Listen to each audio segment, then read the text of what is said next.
Bueno, hola, me presento. Soy Eric Isaí González Huerta y yo voy a hablar sobre el movimiento de Kepler relativista. O sea, voy a tratar de abordar lo mejor que se pueda sobre la dinámica del problema de relativista de Kepler.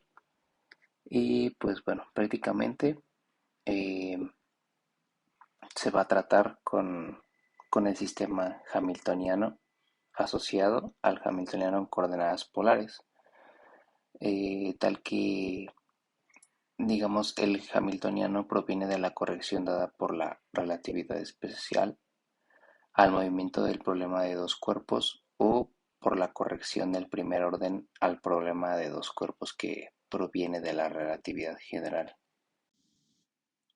Y digamos que el problema de Kepler es un sistema dinámico especial que proviene del problema de los dos cuerpos. En este modelo, dos objetos se mueven bajo su fuerza gravitacional newtoniana mutua. Esta fuerza atractiva varía en tamaño como el cuadrado inverso de la distancia de separación entre ellos y es proporcional al producto de las masas de los dos cuerpos.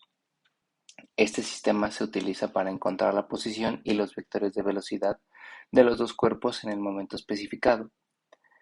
Utilizando las leyes de la mecánica clásica, la solución se puede proporcionar como una órbita de Kepler mediante la búsqueda de los seis elementos orbitales. Este problema es importante en la mecánica celeste porque la gravedad newtoniana obedece a la ley de la distancia cuadrada inversa entre dos cuerpos. Por ejemplo, el movimiento de dos estrellas, una alrededor de la otra, o los planetas que se mueven alrededor del Sol, o incluso un satélite que tiene una órbita sobre un planeta. eh, y digamos que también podremos ejemplificar con otros tipos de movimientos orbitales. El problema de Kepler también tiene una relevancia significativa en el estudio del movimiento de dos partículas cargadas, porque la ley de la electrostática de Coulomb también sigue la ley de la distancia cuadrada inversa, como por ejemplo el átomo de hidrógeno o el muonio y el positronio, que han desempeñado un papel serio como modelos de sistemas dinámicos para probar teorías físicas y medir constantes de la naturaleza. La importancia de este problema no solo está relacionada con sus variadas aplicaciones en diferentes campos de la ciencia, sino también con su uso en el desarrollo de algunos métodos matemáticos. Este problema se ha utilizado también para desarrollar nuevos métodos en la mecánica clásica, como la mecánica hamiltoniana, la ecuación Hamilton-Jacobi, la mecánica lagrangiana y las coordenadas del ángulo de acción.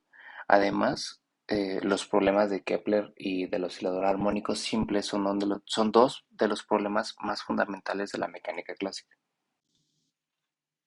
Cuando nosotros hablamos sobre la solución del problema de Kepler, es muy importante tener en cuenta sobre el hamiltoniano, que en este caso sería el hamiltoniano de Manev, que prácticamente es lo siguiente: un medio, perdón, un medio r al cuadrado más sobre r cuadrado más a sobre r más b sobre r cuadrado, que en este caso a y b son constantes arbitrarias. Este hamiltoniano lo que hace es que describe el movimiento de un problema de dos cuerpos, que se rige por el potencial de A sobre R más B sobre R cuadrada, o sea, esta parte de aquí, donde R es la distancia de separación entre los dos cuerpos y mm, tanto esto como esto son los momentos de las coordenadas polares. Posteriormente a esto, hubo una corrección dada por la relatividad especial al movimiento del problema de dos cuerpos o por la corrección de primer orden a este problema procedente de la relatividad general, tal que la ecuación prácticamente donde el hamiltoniano sigue siendo el mismo, sigue teniendo la misma parametrización en cuanto a la ecuación. Sin embargo, ahora tenemos una epsilon aquí sobre dos veces el radio al cuadrado, tal que el valor absoluto de epsilon era menor a 1. Esto termina siendo un parámetro pequeño.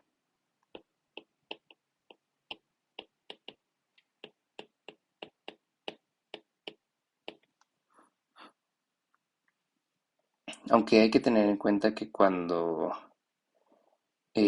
epsilon es igual a cero, tenemos el problema de Kepler giratorio. De aquí incluso podemos notar que este hamiltoniano que pusimos aquí es un caso particular del hamiltoniano de Manev que ya habíamos puesto de este lado, cuando A es igual a -1 y B es igual a menos epsilon sobre 2. Aquí el sistema hamiltoniano definido por la H hamiltoniana es el siguiente.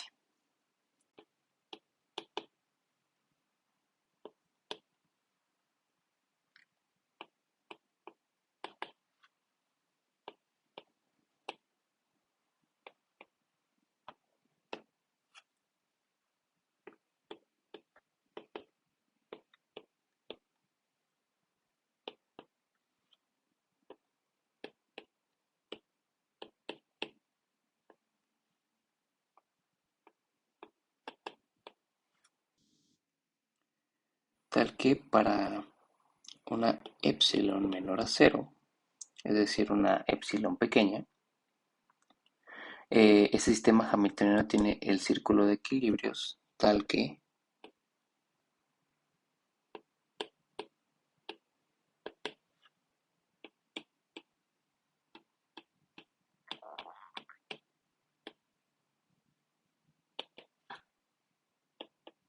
epsilon.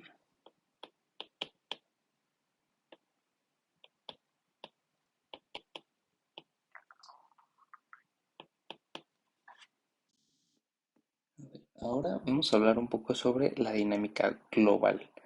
Esto quiere decir, primero vamos a hablar sobre los puntos críticos. A ver, primero suponemos que SH y SC son el subconjunto del espacio de fase tal que H es igual a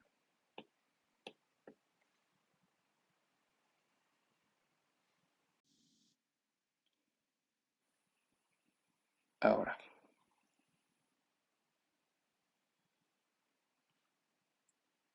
eh, Como el hamiltoniano H y el momento son primeras integrales, los conjuntos SH y SC y el conjunto SHC, que es SH intersección SC, son invariantes bajo el flujo del sistema hamiltoniano, es decir, si una órbita del sistema hamiltoniano tiene un punto en el conjunto SHC, entonces toda la órbita está contenida dentro de este conjunto. Aquí sea R, que pertenece a los reales positivos, esto es de 0 al infinito, sea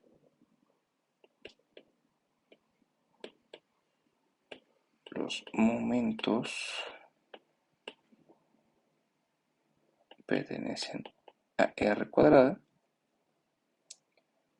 y vamos a crear un conjunto, que en este caso veamos n a positivos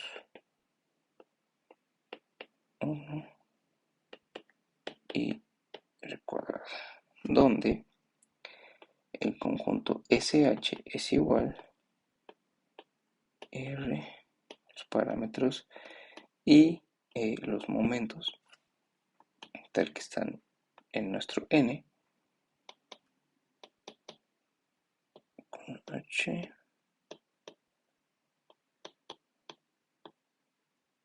siendo igual a H. Y por otro lado, el conjunto SC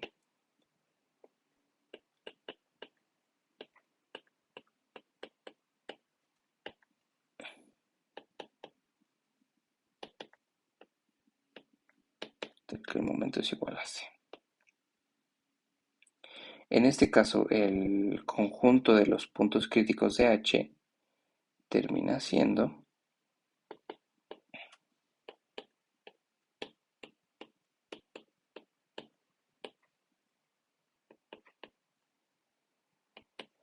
tal que R más epsilon es igual a 0,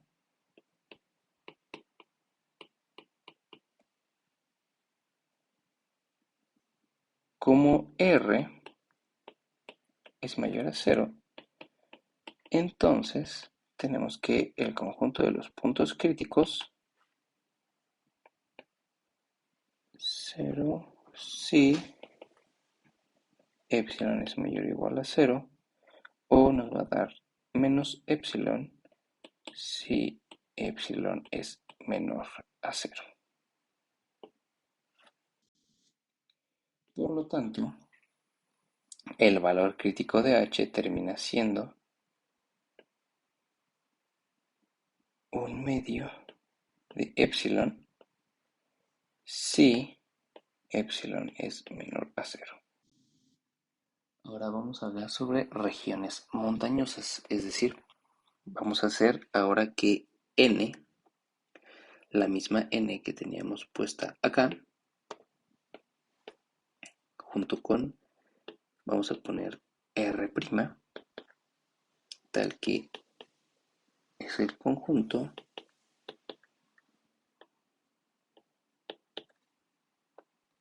sean el espacio de fase y el espacio de configuración del sistema hamiltoniano.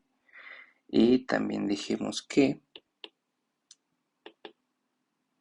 va desde n a r', sea la proyección de n hacia r. Entonces, para cada h que pertenece al conjunto real R, las regiones de movimiento RH de SH están definidos por SH igual a RH. Por lo que tenemos que RH termina siendo el conjunto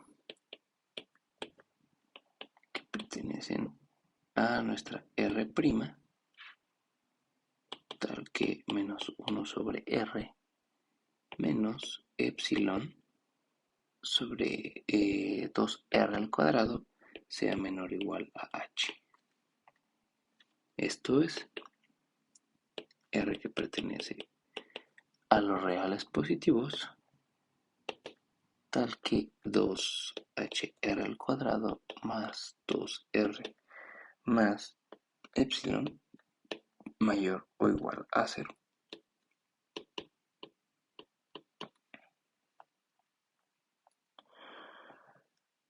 Por lo tanto, si H es menor a 0, entonces RH es homeomorfo a 0 si epsilon es menor a 1 sobre 2H menos 1 sobre H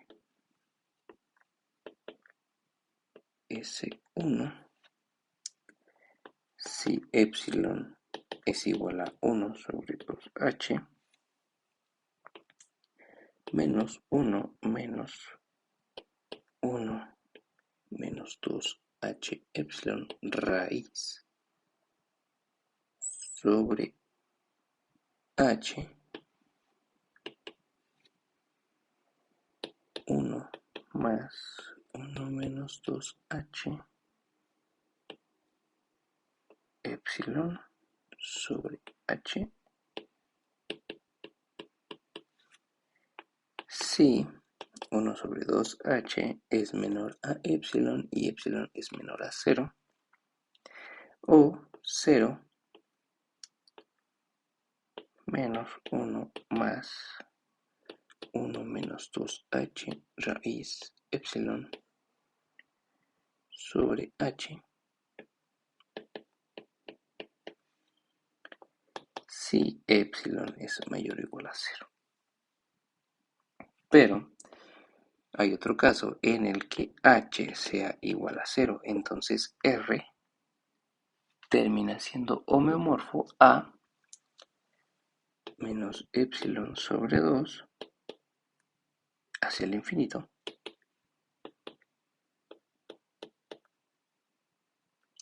si epsilon es menor a 0 o reales positivos S1 si epsilon es mayor o igual a 0. Y por último, si h es mayor a 0, entonces r es homomorfo a raíz de 1 menos 2h epsilon menos 1 sobre h infinito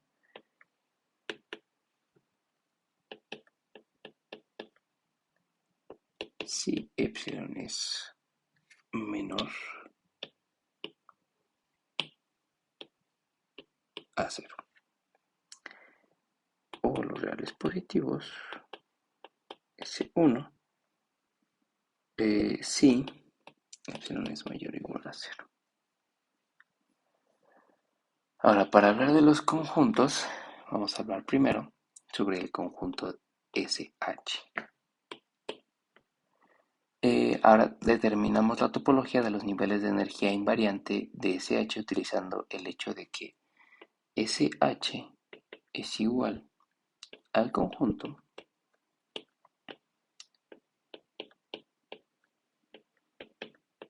que en N, R, R es igual a H, o lo que es lo mismo a G al menos 1 de H, XS1, donde G, R, R, los momentos, es igual a 1 medio el momento R al cuadrado más el cuadrado sobre R al cuadrado menos 1 sobre R menos epsilon sobre 2R al cuadrado. Si H es un valor de momento angular del mapa G que va de R de los reales positivos a R cuadrada hacia R, y el conjunto de puntos G a la menos 1 de H son distintos del vacío, luego este mismo conjunto es una superficie en este.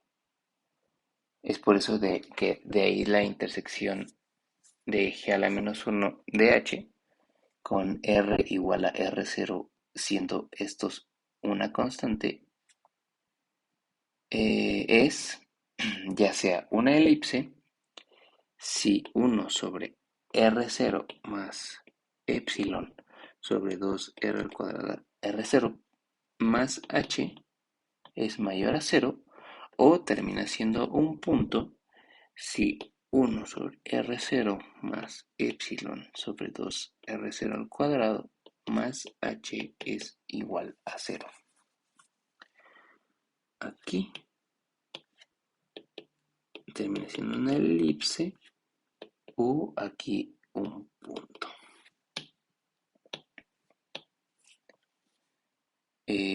O incluso si 1 sobre R0 más epsilon sobre 2R0 al cuadrado más h es menor a 0, aquí lo que terminaría haciendo sería el conjunto vacío.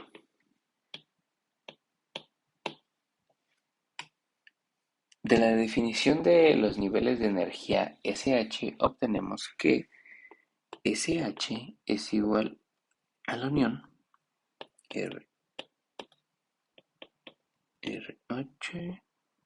de nuestro conjunto N, donde N es igual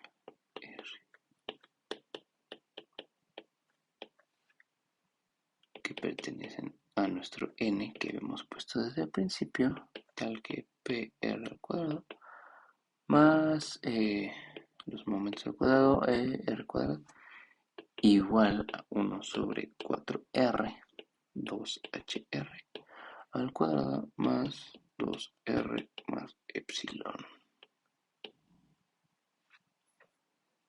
Para cada punto en el conjunto RH del conjunto NR es una elipse, un punto o el conjunto vacío si el punto pertenece al interior de la región de RH, hasta el límite de RH o no pertenece a RH respectivamente. Esto es, si pertenece al interior de la región es una elipse. Hasta el límite de RH termina siendo un punto o si no pertenece a RH terminaría siendo el conjunto vacío. De ahí que cada nivel de energía SH del problema relativista plano de Kepler es homeomorfo a el vacío si epsilon es menor a 1 sobre 2h, S1 si epsilon es igual a 1 sobre 2h, S2x S1 si 1 sobre 2h es menor a epsilon, pero este es menor a 0, o finalmente S2x S1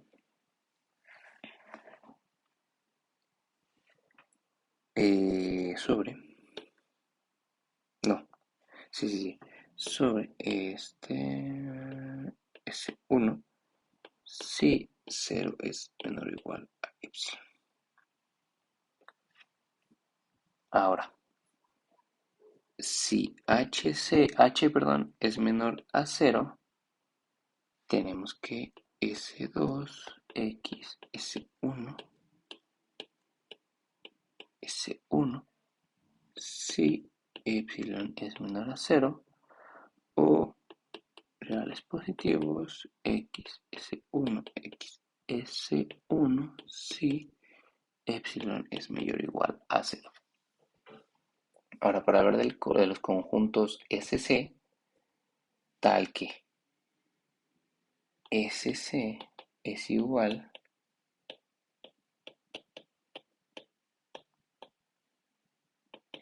N, tal que el momento es igual a C, tenemos que SC es homeomorfo a los reales positivos x S1 a los reales para toda C en R.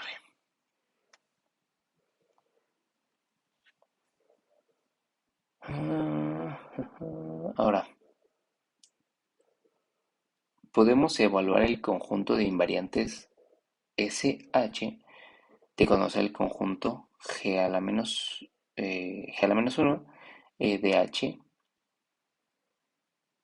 y SHC es igual a la intersección de SH de SC Esto termina siendo SH intersección de el momento igual a C, por lo que habíamos dicho anteriormente, o G a la menos 1 de H intersección momento igual a C, X, S1.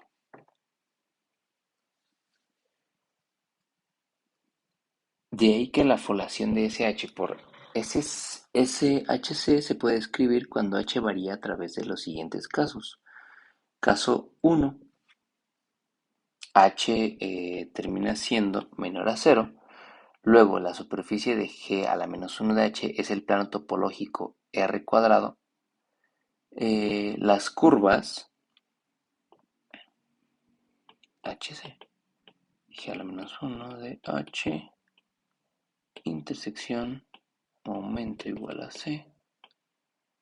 Para cada uno, C, el valor absoluto de C menor o igual a C1 igual a 2 epsilon H menos 1 sobre 2H raíz. Son homomorfos a una componente homomorfo a R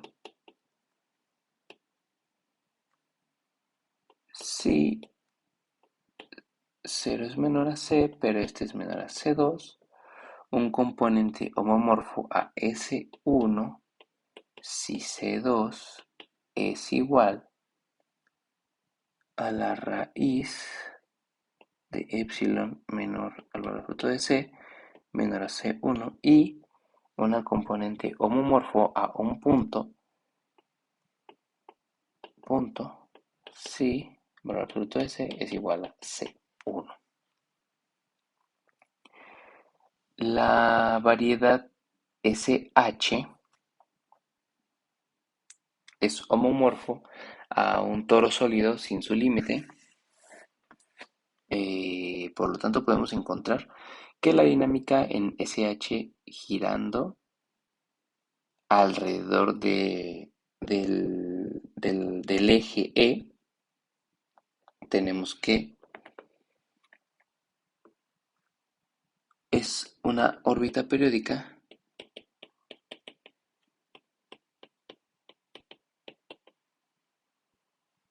SHC para valor absoluto de C igual a C1. Sería ahora un toro bidimensional SHC para C2, C, C1 y sería un cilindro SHC para 0 menor al valor absoluto de C menor a C2. Que más o menos se vería como de esta forma.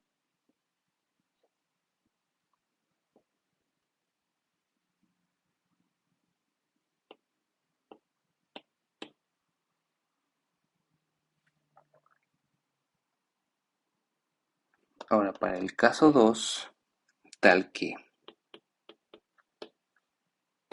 H es mayor o igual a 0 y epsilon es mayor o igual a 0, entonces G a la menos 1 de H es homomorfo a un cilindro en los reales XS1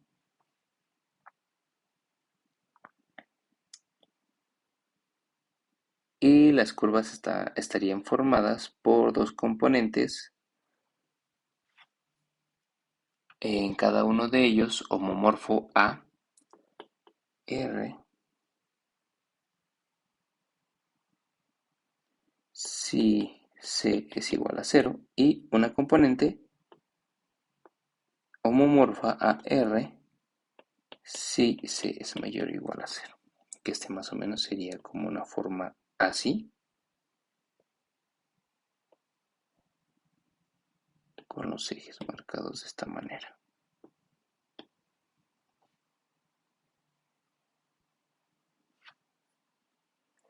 Ahora, la variedad de SH es homomorfo a un toro sólido sin su límite y sin su eje circular central, por lo tanto, podemos encontrar la dinámica en SH girando alrededor del eje E.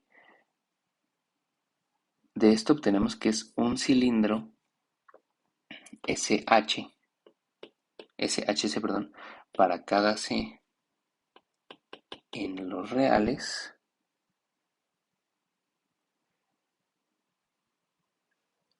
menos el cero. Y dos cilindros SHC para cada C igual a cero. Y ahora por último, para el caso 3, tenemos que H menor a 0, pero perdón, mayor o igual a 0, y epsilon menor a 0. Ahora G a la menos 1 de H es homomorfo al plano en R cuadrada. Y las curvas son homomorfas HC a R. De modo que la figurita se vería más o menos así.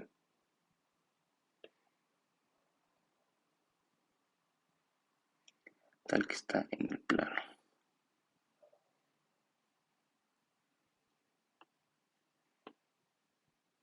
Con los momentos marcados de esta manera. Y esto es R. Ahora, la variedad en SH es homomorfo a un toro sólido sin su límite. La dinámica de SH se puede obtener girando alrededor del eje E. La foliación de SH lo realizan los cilindros SH para cada C que pertenece a los reales excepto el cero.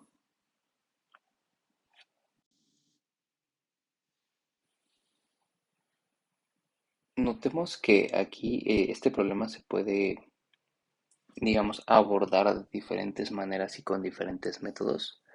Sin embargo, lo que hicimos aquí fue un poco como tratar de jugar, pues sí, eso, tratar de jugar un poco con las variables que se tenían desde un principio con el Hamiltoniano, e incluso ver cómo al variar estas nos daban unas figuras distintas en cuanto a órbitas o incluso puntos. De igual manera también llegando a conjuntos vacíos en el que a lo mejor no se podría ver nada al tratar de variar estas variables, pero sí, prácticamente esto es como un pequeño modelo del cual se investigó brevemente, pero creo que también es muy importante tratar de complementarlo con otro tipo de métodos, incluso con otras exposiciones de los demás compañeros que hayan tratado sobre este mismo tema. Y creo yo que es importante también como la discusión para que en algún momento sea una solución un poquito más clara, más concisa y que se llegue a un mejor entendimiento del tema, ya que incluso a mí me surgieron algunas dudas al momento de investigar e incluso de hacer esta tipo presentación, pero sí prácticamente este es como un método que se puede seguir para darle solución al movimiento de Kepler relativista. Ahora, ¿qué es lo que hay que destacar sobre este tipo de tema? Es que se estudia el movimiento del problema de dos cuerpos con la corrección del primer orden procedente de la relatividad especial o general. También aquí tuvimos un sistema hamiltoniano que era integrable con 2 grados de libertad e incluso se trató de describir un poco sobre la dinámica de este problema hamiltoniano cuando se fijan sus primeras integrales. el hamiltoniano y el momento angular. En este caso, prácticamente lo que se hace es tratar de poner problemas sobre las órbitas en cuanto al estudio de Kepler, desde lo más básico, incluso desde las leyes del mismo Kepler, pero sí utilizando, digamos, ese entendimiento o esa logística que lleva a cabo la relatividad, tratando de con los elementos de los hamiltonianos y demás, darle un poco de un mejor entendimiento sobre el problema de las órbitas y qué tipo de órbitas o incluso qué tipo de formas o figuras podemos llegar a tener si es que al abordarlo de esta manera y cambiando las variables que teníamos, nos pueden llegar a dar resultados distintos o incluso no nos pueden llegar a dar resultados como tales como un conjunto vacío.